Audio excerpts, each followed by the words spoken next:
자, 우리 성육신에 대해서 오늘 몇 번째 시간인지 아십니까? 네 번째 시간이에요. 네 번째 시간. 성육신은 다 아시겠지만 굉장히 중요해요. 우리가 복음의 기초 단계를 성육신으로 확실하게 다져준다면 복음에 대해서 훨씬 큰 은혜를 받게 됩니다. 제가 사도 요한도 그렇게 이야기하지 않습니까? 예수 그리스도께서 육체로 오신 것을 시인하는 것마다 하나님께 속한 것이다. 우리에게 하나님께 속한 자와 속하지 않은 자를 분별하는 기준 자체를 성육신을 어떻게 이해하느냐. 성육신을 인정하는 듯하면서 엉뚱하게 이해하고 있는 경우가 굉장히 많아요. 다르게 분별하는 게 필요합니다. 성육신이 뭔지에 대해서 명확히 알아야만 이 영이 하나님께 속한 것이냐 그렇지 않은 것이냐를 구별할 수 있게 돼요. 다른 방법을 제시하고 있지 않습니다. 그만큼 성육신은 중요하다는 거예요. 제가 앞부분에 쭉 이제 지난 시간 거를 요약을 해드렸는데 그것이 오늘 볼 시간은 없을 것 같습니다. 나중에 천천히 한번 읽어보세요. 성육신의 요점에 대해서도 9가지 표시를 해드렸고 성육신이 무엇인가에 대해서 한 2시간 같이 했고요. 이 요점 부분에 다 나와 있습니다. 성육신의 이유와 목적을 말씀드렸었잖아요. 이유와 목적은 조금은 좀 다른 개념으로 볼 수 있을 것 같아요. 이유라고 하면 하나님께서, 성자 하나님께서 왜 굳이 인간을 계시야만 했는가? 이것이 이유라면 목적은 뭐라고 볼 수 있을까요? 뭘 위해서 성육신이 오셨는가? 뭘 위해서 인간으로 오셨는가? 이것을 목적이라고 볼 수 있겠죠? 이유를 한 5가지 정도 적어드렸고 목적을 한 6가지 정도 적어드렸어요. 근데 목적 중에서 오늘 첫 번째 것만 할 겁니다. 가장 큰 목적은 뭐라고 생각하십니까? 성자 하나님께서 이 땅에 사람으로 오신 가장 큰 목적이 뭐라고 생각하세요? 한번 생각해보는 대로 말씀해 보실래요? 예수님은 사람으로 이것 때문에 오셨어. 어때요? 죄 맞습니다. 오늘 할 게 그거예요. 죄를 대속하기 위한 목적으로 오셨다.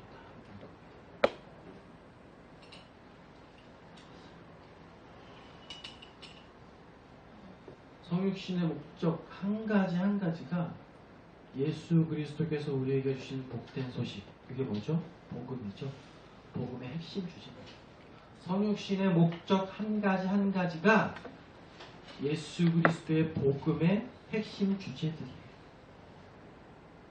성육신을 다 안다 그래서 예수님의 놀라운 복음을 다 아는 건 아닙니다.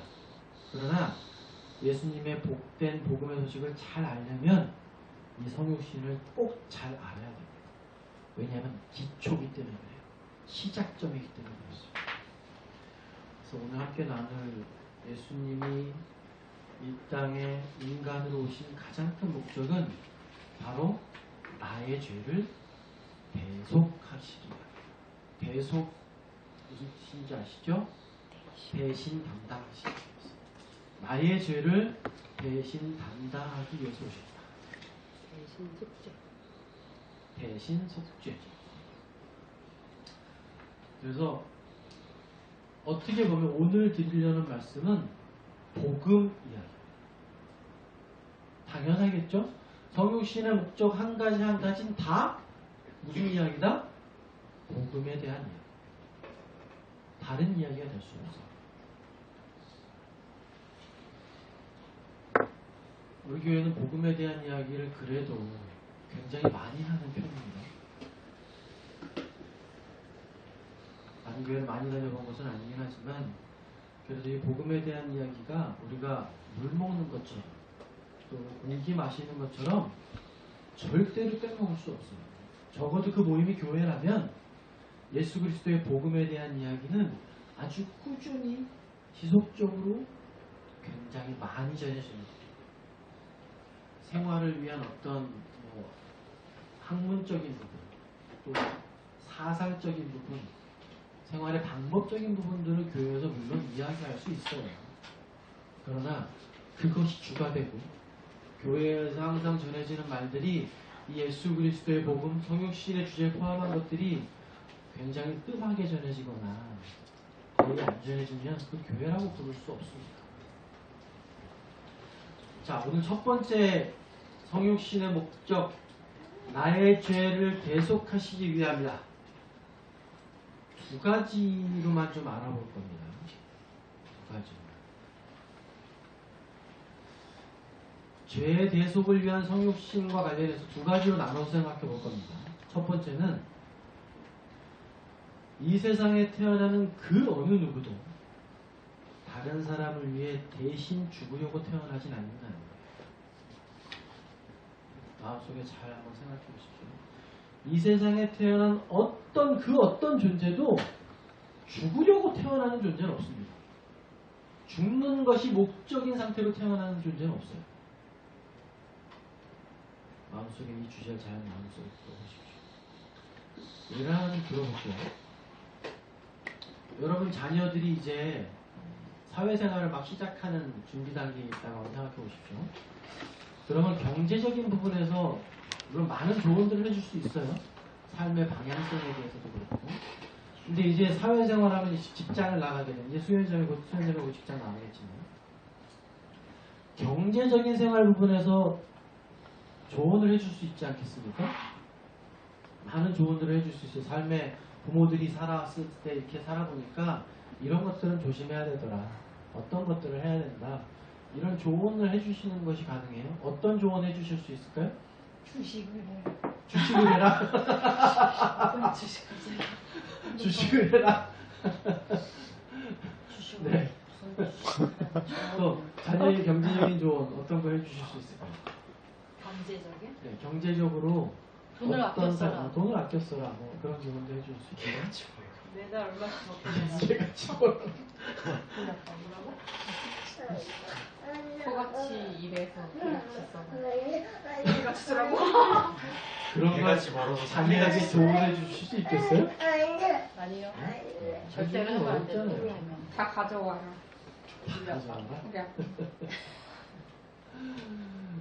자녀에게 해줄 수 있는 조언 중에 한 가지는 제가 이 말씀 묵상하면서 들었던 생각이 그런 이야기 좀 들어보시지 않으셨어요?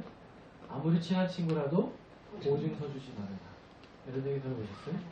네. 아마 대부분 들어보셨을 것 같아요.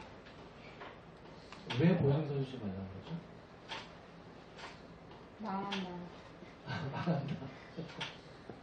친구를 잃을 수 있어서. 뭐 친구를 잃을 수도 있지만 사실 보증을 줬다고 해서 잘못되면 그 집안이 어떻게 됩니까? 거의 풍류박산 나죠.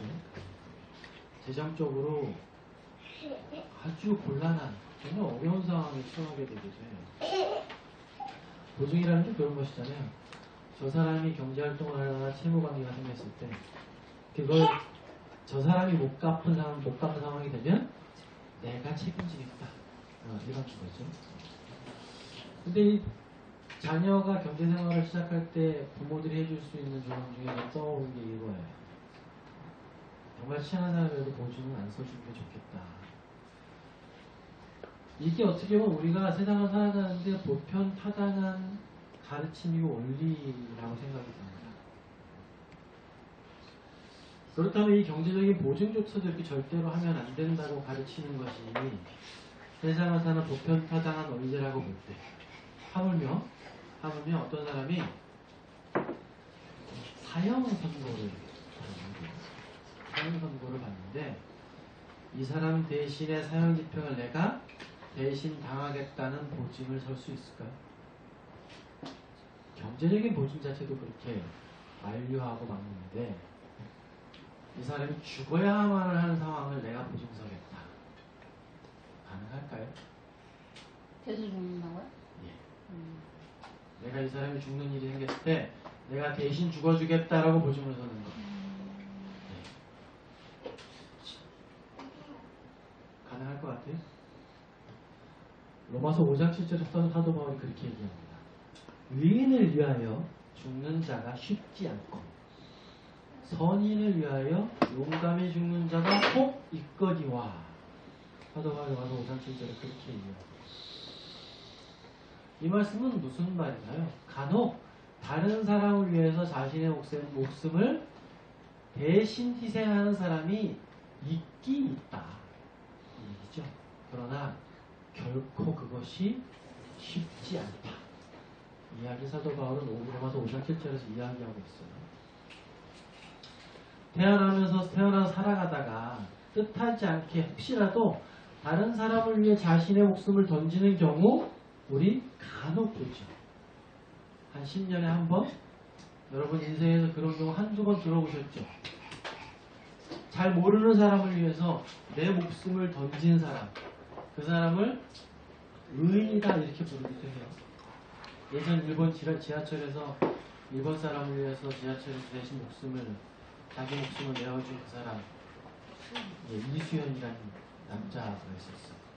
그 사람을 지금도 일본에서 의인이다 이렇게 치는 거예요.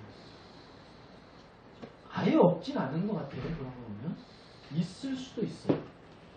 그러나 이건 살아오다가 어떻게 하다 보니까 그렇게 다른 사람을 위해서 죽는 경우가 혹시라도 사도 바울이 5장 7절에서 이 얘기를 괜히 한 게 아니에요. 다른 사람을 위하여 용감히 죽는 자가 혹 있거니와 이렇게 이야기를 해요. 죽을 수도 있는 사람이 있습니다. 이건 살다 보니까 그렇게 되는 거죠. 그렇지만 오늘 제가 첫 번째 전제한 성육신에서 생각해 봐야 될 첫 번째, 어느 누구도 태어나면서부터 다른 사람을 위해 죽도록 작정되게 태어난 자는 없다는 거예요. 이해되시죠? 세상에 태어난 어떤 존재도 이미 죽기로 작정되어져서 태어나는 존재는 없어요. 이 말씀을 마음속에 계셔서 아이가 세상에 태어날 때 그 부모는 그 태어난 아기에게 해줄 수 있는 최상의 것을 해주려고 해요. 가장 좋은 것만을 주려고 하죠. 그 피덩이 같은 아이를 바라보면서 어떻게 다짐하셨습니까? 우리 부모님들. 내가 이 아이에게 모든 걸 해주겠노라. 모든 걸 이 아이에게 주겠노라. 그렇게 수없이 다짐하시죠? 부모로서 당연합니다.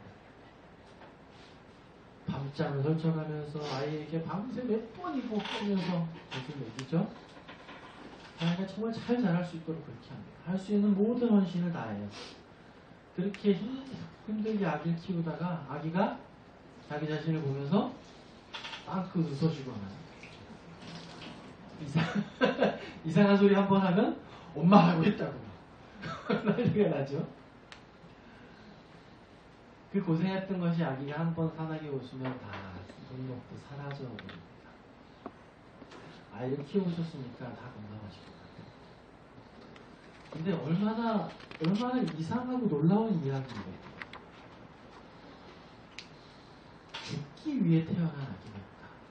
다른 사람을 위해 대신 죽어지기 위해 태어난 아이가 있다라는 것이.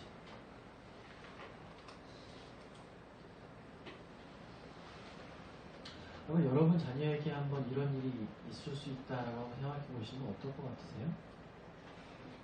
끔찍하죠. 끔찍하죠. 간단히 어렵게 했어요.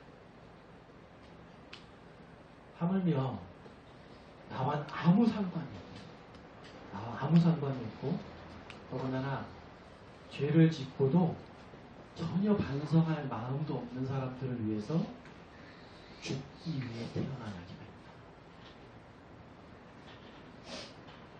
잘 상상하기가 좀 어려웠어요. 우리 예수님께서 바로 이 목적을 위해서 이 땅에 2000년 전에 베들레헴 한 허름한 마룻간에 인간 아기로 태어나셨어요. 바로 이것이 성육신의 목적입니다. 제가 이 주제를 말씀을 전하기 위해서 묵상하면서 정말 이해가 잘 안 되는 거예요. 그분은 하나님이시잖아요. 그분은 하나님이신데 세상에는 어떤 아기조차도 그런 목적으로 태어나는 아기는 없습니다. 근데 예수님은 어떤 목적으로 태어나셨다고요? 성육신의 첫 번째 목적이 뭐라고요? 죄를 대속하기 위함이었어요. 그럼 예수님이 그 꼬맹이, 그 깐난 아기로 태어나신 게 뭘 위해서 태어나신 거라고요? 제물이 되시려고 태어나신 거예요. 여러분 이게 이해가 되십니까? 혹시? 여러분이 하나님의 마음을 갖기가 좀 어렵긴 하지만 여러분 하나님이라 생각하시고 한번 그 당신의 아들을 잡아 죽이시려고 그것도 로마서 5장 8절에 뭐라고 말씀하십니까? 우리가 아직 죄인 되었을 때 그 상태인데도 당신의 아들을 잡아 죽이실 제물로 삼기 위해서 이 땅에 아기로 보내는 것이 이해가 되십니까? 여러분들 자녀가 그렇다라면 그게 여러분들 마음속에 선뜻 받아들여지세요? 우리가 아직 죄인 되었을 때 그리스도께서 우리를 위하여 죽으신 것. 로마서 5장 8절은 그 이야기를 하고 있습니다. 하나님께서 어떻게 당신의 하나뿐인 아들을 잡아 죽이시기 위해서 이 땅에 피조물로 보내실 수 있었을까? 도대체 어떻게 그게 가능할 수 있을까?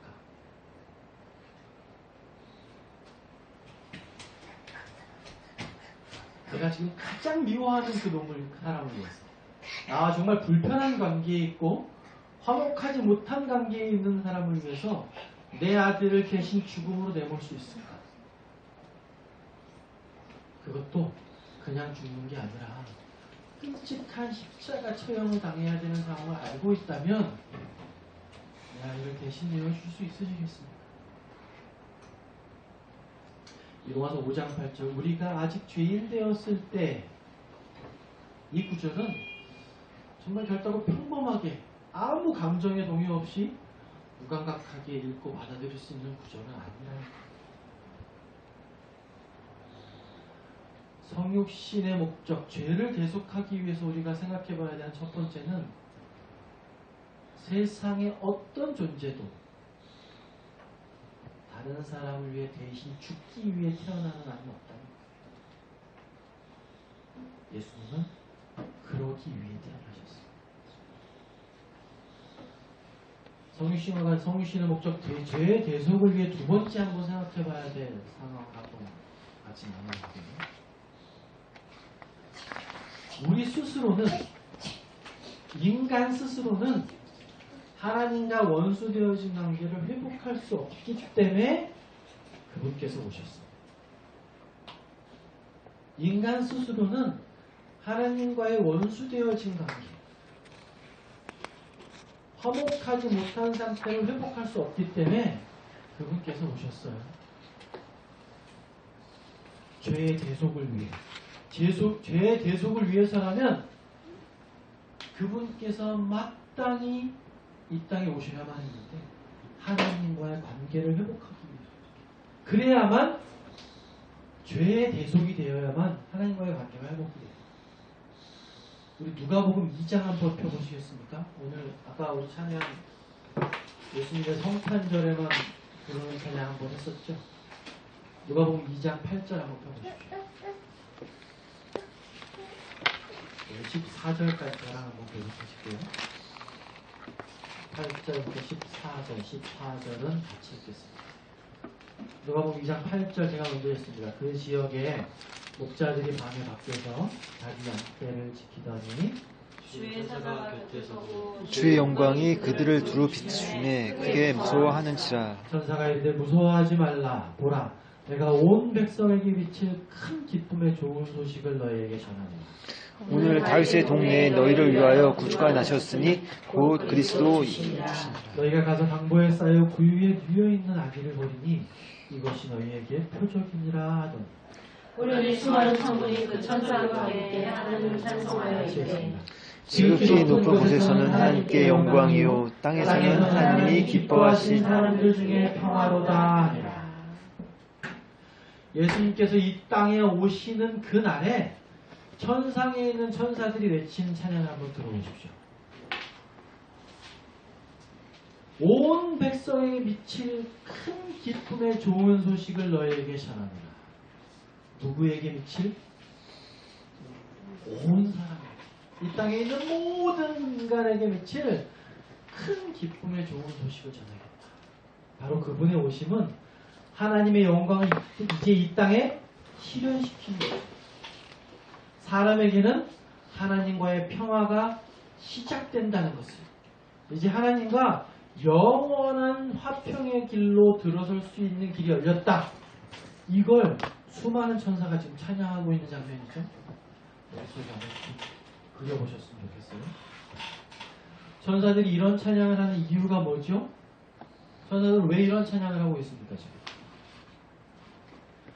그 전까지 죄를 범한 인간은 기본적으로 하나님과 화목하지 못한 상태였기 때문에 그렇죠. 그렇기 때문에 천사들이 인간들을 향해서 그렇게 얘기하죠. 땅에서는 하나님이 기뻐하신 사람들 중에 평화로다, 이렇게 이야기하는 거예요. 그 전에 평화의 관계가 있었다는 이렇게 이야기할 이유는 없겠죠. 다른 번역본에 이렇게 표현되어 있어요. 땅에서는 평화와 사람들을 향한 선하신 뜻이로다, 이렇게 표현되어 있습니다. 창조주와 화목하지 못한 상태라는 건 뭘 말합니까?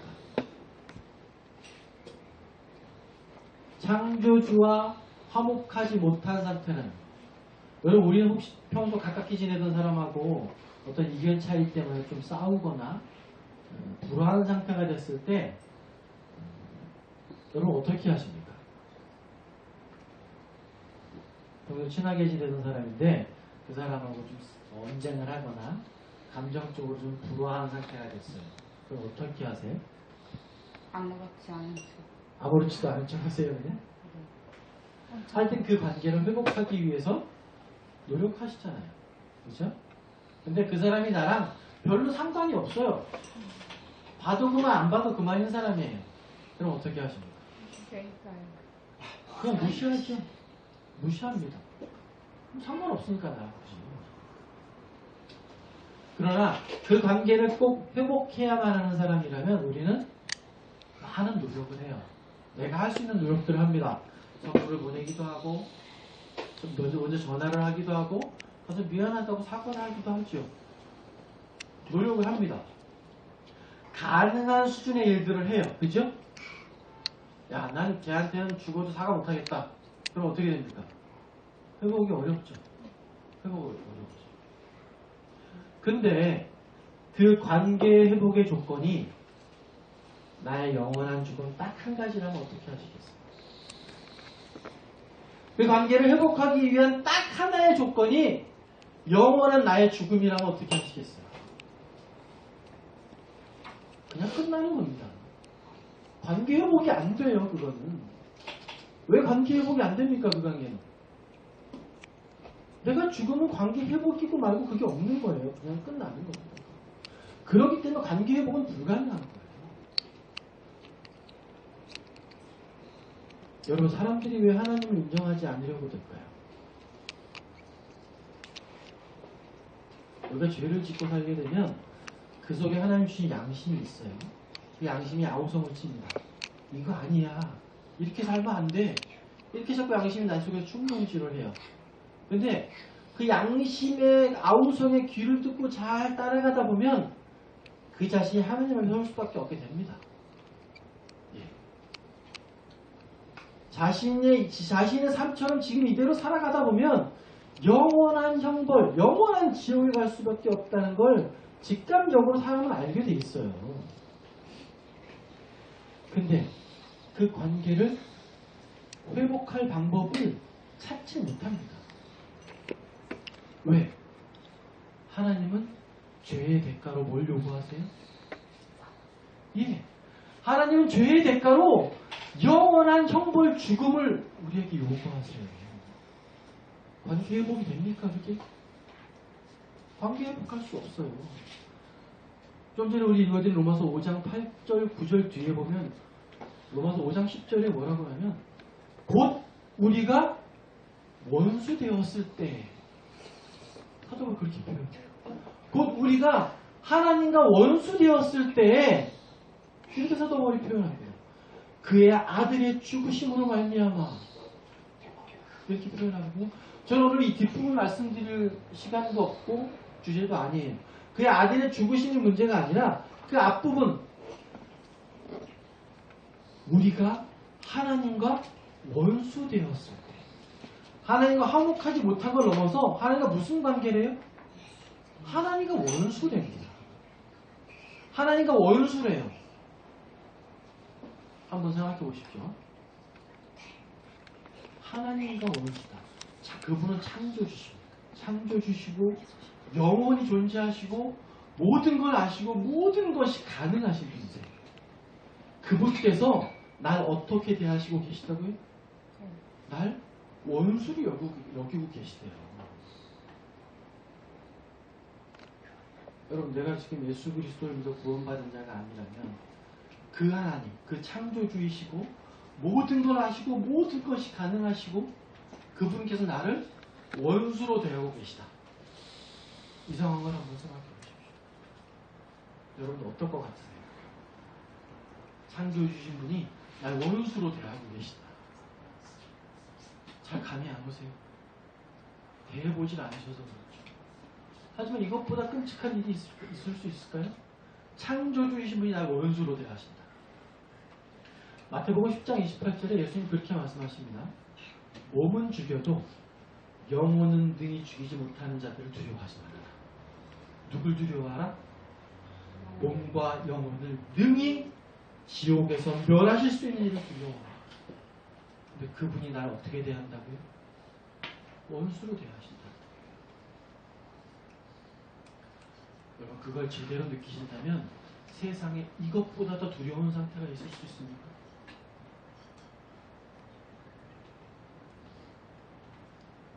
이것보다 더 큰 두려움이 있을 수 없습니다. 여러분, 성자 하나님께서 이 땅에 사람으로 태어나신 것이 왜 하나님과의 평화를 이루는 시작이 되었다고 말하시는 거죠? 성신의 목적이 그거기 때문에 그렇죠. 우리 하나님과 기본적으로 원수 관계에 놓여져 있었어요. 다행히도, 정말 다행스럽게도 여기 계신 분들은 지금 그런 관계에 있는 분 없으시죠? 그 얼마나 감사한 일인지 모르겠어요. 여러분, 뭘 위해 기도하셔야 됩니까? 하나님과 현재 지금도 원수 관계에 놓여져 있는 분들을 위해서 정말 간절하게 기도해야 돼요. 정말 간절하게 기도해야 돼요. 죄를 미워하시고 심판하시는 그 하나님의 큰 속성에 따르면 이 세상에 있는 모든 인간은 지금 바로 이 순간 바로 죽음으로 지옥으로 내어 던져져도 하나님이 창조하신 이 피조세계, 하늘이나 땅이나 땅 속에 있는 어떤 존재도 하나님에게 너무하셨어요, 너무 과해요, 이렇게 얘기할 수 있는 존재가 없습니다. 하나님은 그런 권리가 있으신 분이세요.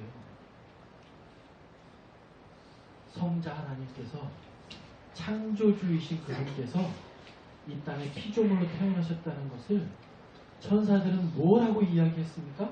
화평을 위한 하나님의 뜻이다, 이렇게 얘기하셨어요. 천사들이 예수께서 태어나신 그 순간에 만군 천사가 그 베들레헴 광야에 내려와서 이것은 화평을 위한 하나님의 뜻이다, 이렇게 찬양하고 있었어요. 서두에 제가 말씀드렸던 것처럼 성육신과 관련해서 제가 묵상할 때 정말 이해하기 너무 어려워요. 이해가 잘 안 되지만 묵상할수록 큰 감동과 은혜가 있는 부분이 이 부분이에요. 하나님과의 화목과 평안을 위해서 나의 죄값을 대신 치르기 위한 하나밖에 없는 당신의 독생자를 이 땅의 화목제물로, 죄의 대속제로 삼기 위해서 그 아들을 보내셨다. 원수관계를 회복하시기 위해서. 어떻게 나 같은 자를 위해서 그렇게 하실 수 있지? 그분은 하나님이신데.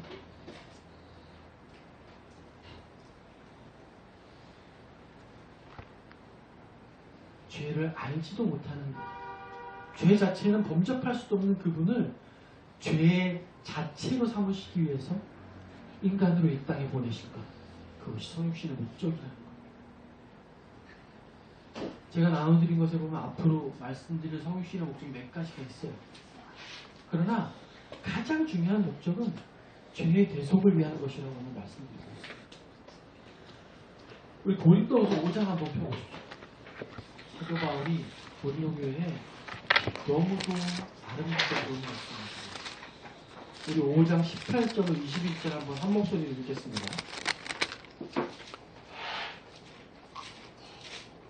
고린도후서 5장 18절로 21절 모든 것이 같이 있습니다. 시작.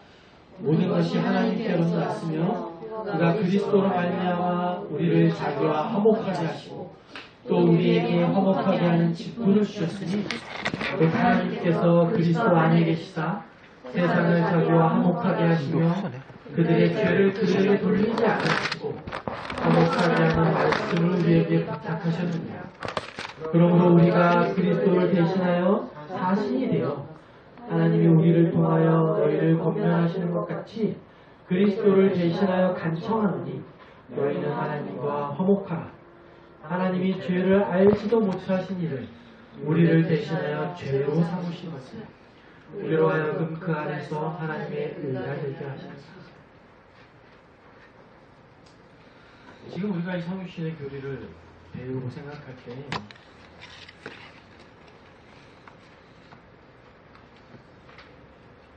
한번 여러분 스스로에게 이 상황을 한번 대입 한번 시켜보시길 권해드려요. 여러분들의 자녀를 내가 되게 싫어하고 미워하는 사람을 위해서 목숨을 내줘야 되는 상황이 된다면 그런 상황이 되면 여러분 어떨 것 같으십니까? 하나님은 하나님과 원수된 관계라고 우리를 이미 규정해 놓으셨어요. 이 땅에선 그 관계를 회복할 수 있는 사람이 한 명도 없어요. 왜? 그 관계의 회복의 조건이 뭐니까? 죽음이기 때문에. 이 땅에서 그 관계에 회복을 할 수 있는 능력을 가진 자가 단 한 사람도 없습니다. 근데 하나님은 우리와 무슨 관계라고 이미 규정을 해놓으셨어요? 원수 관계라고 규정을 해놓으셨습니다. 그래서 그 아들을 내어주셨죠. 그 아들을 인간으로 보내셨죠. 죽게 하시기 위한 목적으로 이 땅에 아기로 태어나게 하셨어요. 여러분이 이런 상황이라면 어떠십니까?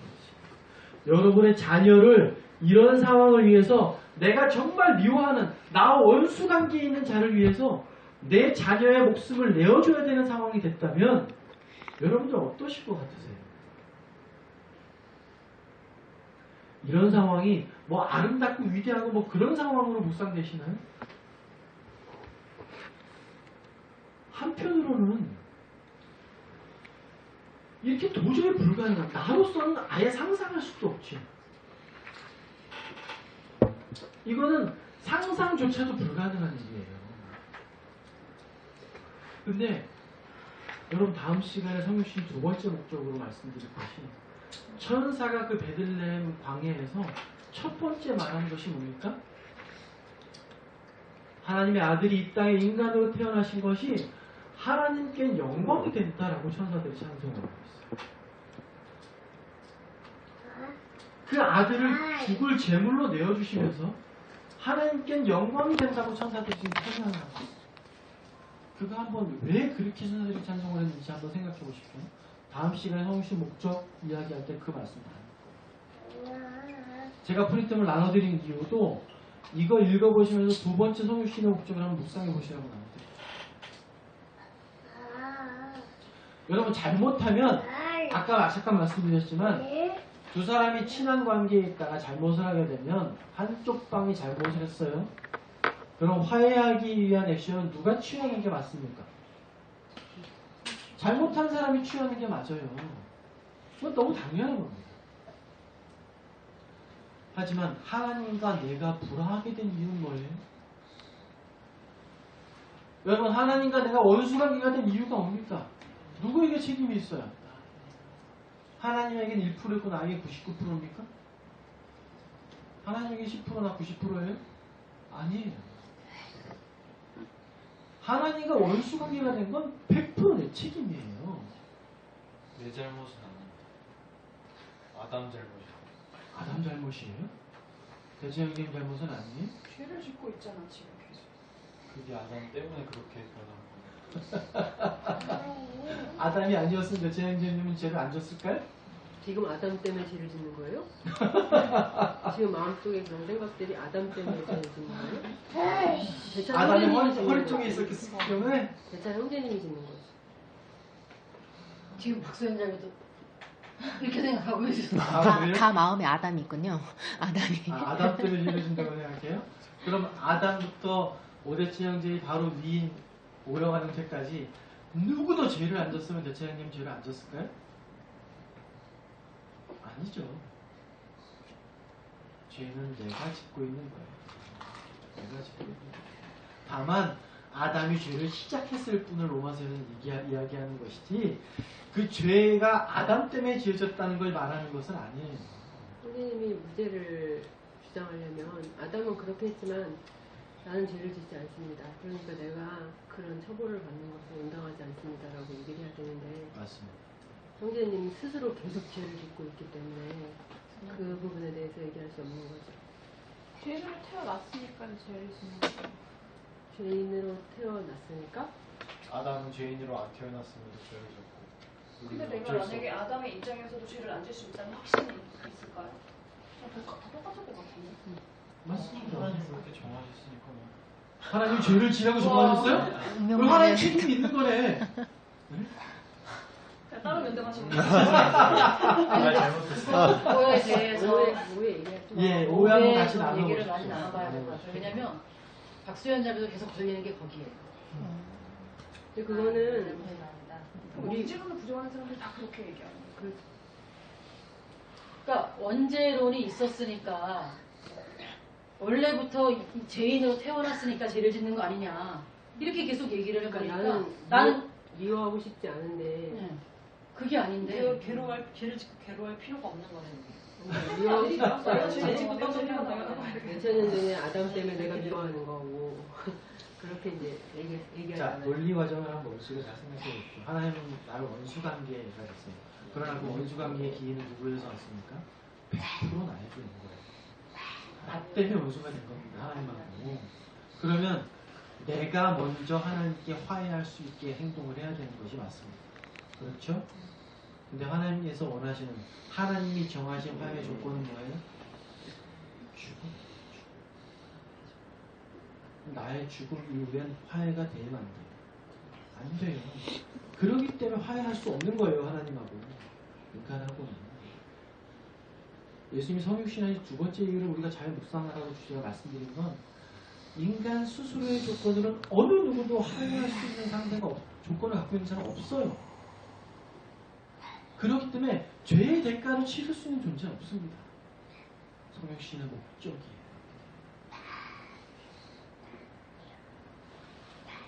좌절하게 됩니다. 만약에 여러분 예수 그리스도께 성육신하지 않으셨다면 여러분이 이런 하나님과의 원수 관계를 회복할 수 없다는 것을 체감하게 되실 때 어떨 것 같으세요? 절망. 이거보다 더한 절망은 없는 거예요. 내가 죽음으로 그분이 나에게 화해를 요구하셨다면 내가 죽으면 어떻게 되는 거지? 화해고 말고 없는 거예요. 끝나는 겁니다. 그냥. 그런 성육신이 놀라운 이유는 그분으로 인해서만 가능하기 때문에. 여러분, 성육신을 인정하지 않고 하나님 예수 그리스도의 인간으로 오심을 인정하지 않고 하나님과 원수관계라는 걸 원수관계라는 것에서 회피하고 싶으면 인간은 어떤 반응을 보일까요?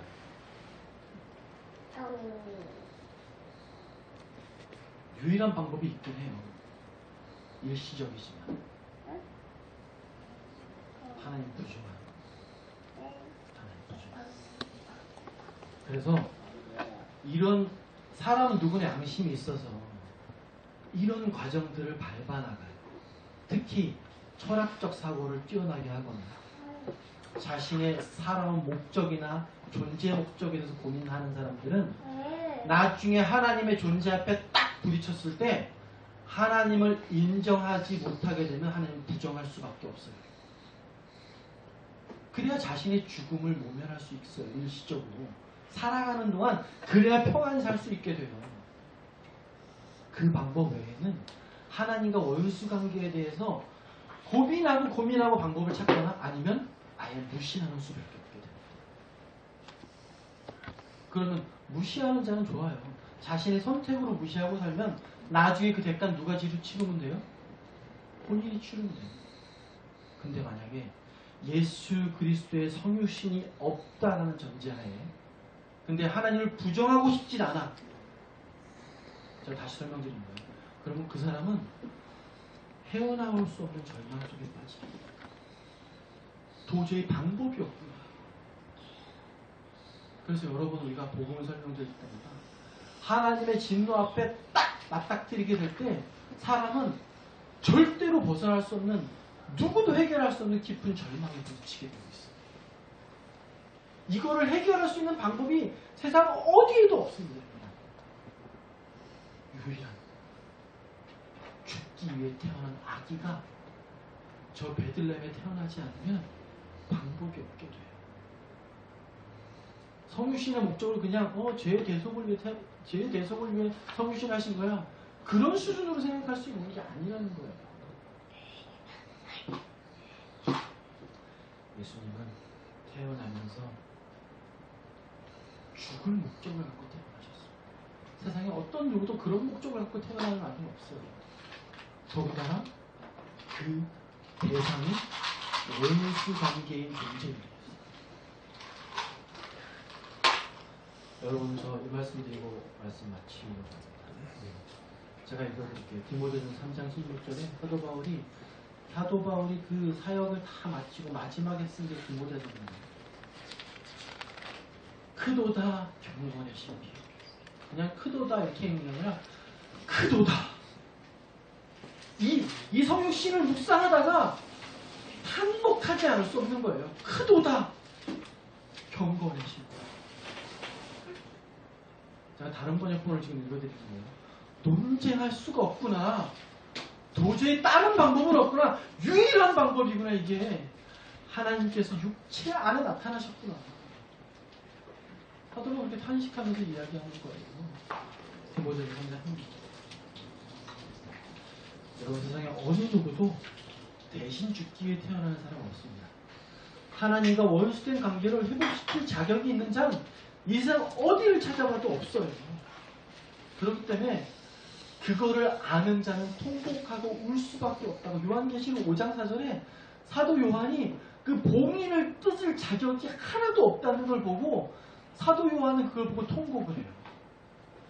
여러분 이 절망에 부딪힌 자는 어떤 반응을 보입니까? 주저앉아 통곡하게 되어 있어요. 하나님 앞에 이걸 해결할 수 있는 자가 전혀 없구나. 그러면서 통곡을 하는 장면이 요한계시록 5장 4절에 사도 바울이 하고 있어요. 그럼 하나님께서 당신의 하나뿐인 그 아들을 원수들을 위해 기꺼이 내어주셨어요. 마지못해 어쩔 수 없이? 아니요. 기꺼이 내어주셨어요. 창조의 시작과 함께 하나님께서 기꺼이 당신의 아들을 저와 여러분을 위해 내어주시기를 조금도 주저하지 않으셨습니다. 내가 마땅히 죽어야만 했던 그 죄의 대가는 내가 치르고 죽어야만 하는 게 너무 당연해요. 그러나 하나님께서는 이 모든 것을 하나님 당신 자신이 감당하기로 태초부터 결정하고 계셨어요. 그러시다가 때가 참에 당신의 거룩한 삼위 중에 두 번째 위격이신 성자 하나님을 피조물을 이 땅에 보내셨습니다. 그리고 원수 관계인 자들을 위해서 그들을 위해 기꺼이 속죄의 제물로 이 땅에 보내셨습니다. 여러분 하나뿐인 아들 영원전부터 누구도 방해할 수 없는 친밀한 교제를 행하시던 그 아들을 기꺼이 내어주신 성부 하나님을 찬양합니다. 영원이라는 시간 전부터 존재하시고 모든 창조의 주체가 되셨던 그 성자 하나님께서 낮고 낮은 피조물을 이 땅에 기꺼이 오시기로 작정하셨습니다. 내 죄의 죄가들을 다 자신의 것으로 받으시고 죽음으로 그 대가를 치르신 그 성자 하나님을 찬양합니다. 여러분 다음 시간에 아까 말씀드린 것처럼 성령신의 목적 두 번째, 누가복음에서 그 베들레헴 광야의 천사들이 예수님의 태어나심을 보면서 찬양합니다. 그분의 태어나심이 지극히 높은 곳에 계신 하나님께 영광이로다, 이렇게 고백하고 있어요. 여러분 그거 하나님 너무 슬퍼하실 일 아닐까요? 내 아들을 내어주신, 죽으려고 보내시는 그 하나님 슬퍼하셔야 되는 거 아닌가요? 근데 천사들은 그것이 하나님께 영광이다 이렇게 외치는 찬양을 해요. 어떻게 그걸 그럴 수 있죠? 사람의 생각이라면 내 아들을 내줄 때 그게 어떻게 영광이 될 수 있어요? 성령신 목적 중에 너무 중요한 두 번째 목적. 잠깐 우리 기도하고 마칠 겁니다. 마음속에 그래요, 성령신이랑 내 죄를 대적하기 위해 그분이 오신 거야. 이런 건조한 성령신 깨달음 말고요. 우리가 다 아는 이야기입니다. 그러나 그것을 그저 팍팍하고 언진하는 심령으로 머리로 받아들이는 것이 아니에요. 주님 어떻게 그러실 수 있었죠? 하나님 당신을 항상 대적하고 원수로 사랑하던 나인데 당신 어떻게 당신의 아들을 기꺼이 내어주셨어요? 어떻게 베들레헴 광야에 당신의 아들을 잡아 죽이실 걸 뻔히 알면서도 그 목적을 갖고 태어나시게 하실 수 있었어요? 주님, 내가 당신과 원수로 지냈지 않습니까?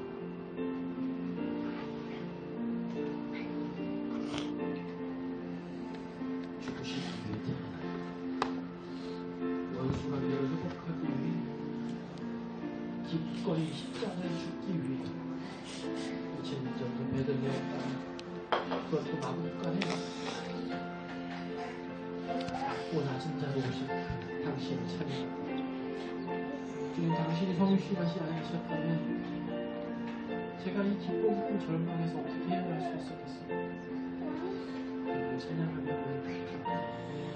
주님, 제가 이 성실에 놀라우신 분을 기도할 때마다 깨닫게 되었습니다. 마무리 잠깐 기도하실게요. 기도하시고 마치는 기도 원하시는 분 해주십시오.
죽기 위해 태어나신 아기, 괴물이 되기 위해 태어나신 아기인 예수님을, 아버지, 그 예수님이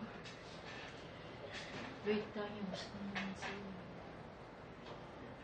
그 성육신의 목적을 위해서 저희가 이 시간 말씀을 통해 들었습니다. 주님,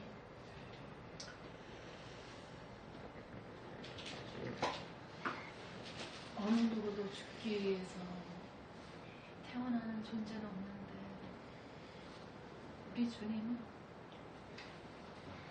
우리 예수님은 하나님이신 분이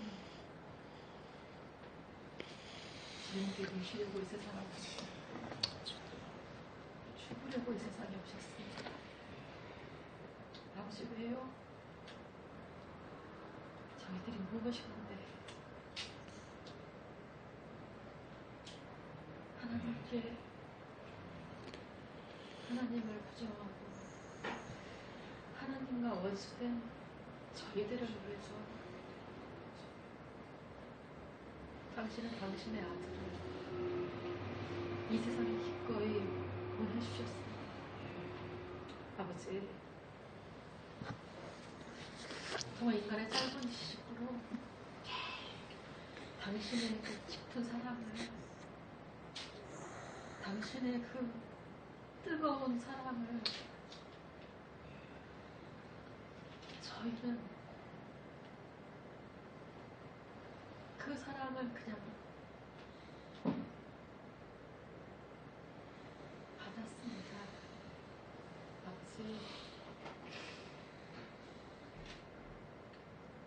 정말 성육신의 목적에 대해서 이 끔찍한 죄인인 나 때문에 주님이 왜 오셔야 했는지를 저희들이 들었사오니 더 깊이 묵상할 수 있도록 아버지 도와주시옵소서. 인간의 지식으로 주님의 그 깊은 뜻까지 명확히 할 수 없사오니 아버지, 하나님의 그 깊은 사랑을 저희가 온전히 온몸으로 받을 수 있도록 좀 도와주세요. 아멘. 아버지. 아버지, 또 시간 이 말씀을 두고 저희가 같이 나누고랍니다. 주님, 한 명도 어느 누구도 주님의 사랑을 온전히 풍성히 받고 하는 자들이 될 수 있도록 그 교제를 풍성하게 주님께서 주관하여 주시옵소서. 아멘. 아버지. 모든 것을 성령 하나님께서 주관하시고 이끌어 주시옵소서. 귀한 말씀 주시면 없이 감사드립니다. 이 모든 것 우리를 구원하여 주실 예수 그리스도 이름 받들어 감사하며 기도드립니다. 아멘. 아멘. 수고하셨습니다.